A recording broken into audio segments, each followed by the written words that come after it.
Welcome back everyone to the first video of 2019. Today I'm gonna just give you guys a little flip through of the sketchbook that I did all of the paintings for the 31 Days of Q&A series that I released throughout December of last year. This series is done in a 6x6 inch B Paper Company multimedia sketchbook, so the paper is a lot thicker, so it can take wet media, though it's not meant for watercolor. So as I flip through, you're going to notice that the pages are pretty wrinkly.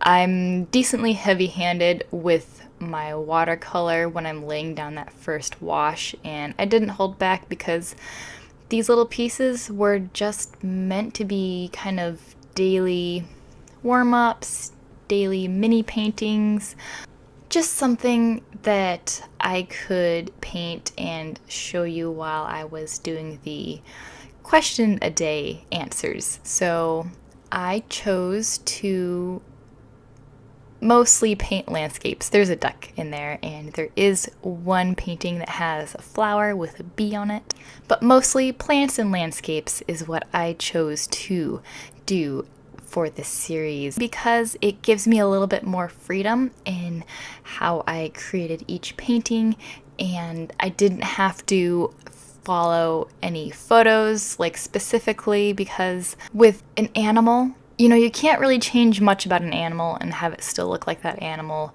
as you can with, like, say, a forest. I can look at a reference photo of a forest and some mountains, and it gives me a good idea of the colors to use and how the light falls on certain rocks, but I don't have to paint that mountain exactly as the photo looks in order for it to still represent a mountain landscape, for example. So with that flexibility, I was able to do each of these little landscapes in about half an hour. Some of them were a little bit shorter, maybe 28 minutes, I think. Just when I eyeballed the time on the recording is how I know this. So I think 28 minutes was maybe the shortest one, including drying time, and the longest one, well, most of the longer ones took 38 to 40 minutes, and the longest one was the bee and the flower that was accidentally about an hour long. I think I just got carried away with that one because it was just so fun. Most of these are referenced from my own photos and my own travels from Montana to Colorado, Washington, and some of them were from more international trips. I always advise artists to take many, many photos no matter where they go, so that if you just need to paint something or get a little bit of inspiration, you have a whole library that's all your own that you can go through. Some of these, however, like the Northern Lights, for example, I did find a photo online that I could kind of eyeball to give me a good idea of what Northern Lights actually look like, because unfortunately I haven't had the pleasure to see them in person myself, so going online is the only way I get to see what the Northern Lights truly look like. Some of these are a little bit closer to the reference that I looked at, and some of them are much more removed from the reference, or for example, I liked a part of the photo, but I left out like a whole bunch of elements, like, oh, there's a road going through this one, or there's a bunch of trees that I don't feel like painting those, so I would leave out elements in order to simplify a lot of the landscapes. And I feel like one of the only reasons I was able to accomplish this was because I was doing so many of these that I started to get a real feel for how rock formations work and what the bottoms of mountains actually look like as they slope off into the foothills and the lower valleys and everything. I was interrupted by my cat just now, and I totally lost my train of thought. Where was I going? I think I was talking about leaving out certain elements like cities in order to make the painting simple enough to get done in roughly 30 minutes time, because I couldn't spend all day on all of these considering I was doing 31 of them. So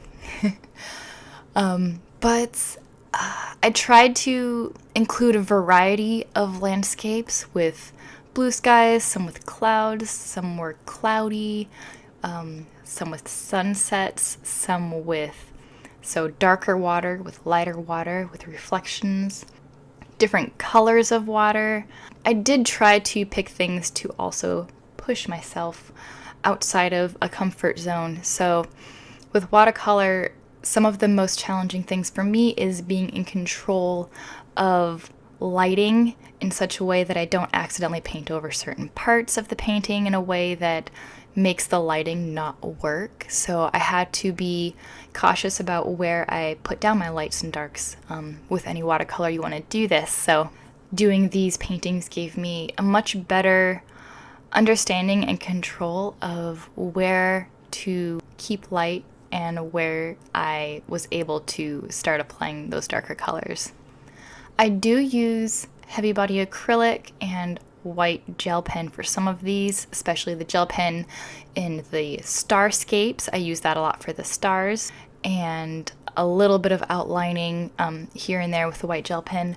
The heavy body white acrylic is mostly used for a lot of the water, especially over parts of the watercolor where just leaving it white doesn't give the right effect that I wanted. So a good example of that is that last piece there with the orca, and it's splashing out of the water, and I wanted to have a dry brush effect, so it showed that spray of water coming out from behind the orca as it jumped out. And that's something that would be really difficult to accomplish in just pure watercolor, so I did opt for that, even though a lot of people will say, oh, you're not supposed to use white paint with watercolor. And you know what, it gave me a very specific effect that I want, and I really enjoy using the white paint in watercolors. And it doesn't mean that I don't understand how to get whites in watercolor, it just means I want that specific effect in it.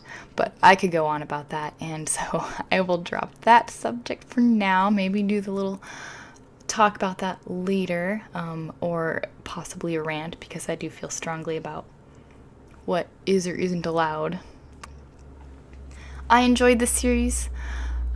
It's really fun to look through the book once it's finished, and I'm really proud of being able to just get through the series, because there were certain points where I found out that I had to have a surgery in the middle of December, and I was like, yeah, I'm never going to get through this now. And I did end up finishing a little bit into January, but I did. It's done, and now there's 31 little paintings, and I think I'm going to continue adding little paintings into this sketchbook, because I think that would be really fun to just have a whole little book of small paintings to look through. That is that, and I thank you all for hanging around and listening to me babble on about the possibly most random things, but I hope you enjoyed it. And as a side note, I do have a Kickstarter running. I will just throw a link down in the description, and you can check that out if you'd like to. I will see you all in the next video. Thanks for listening, everyone. Bye.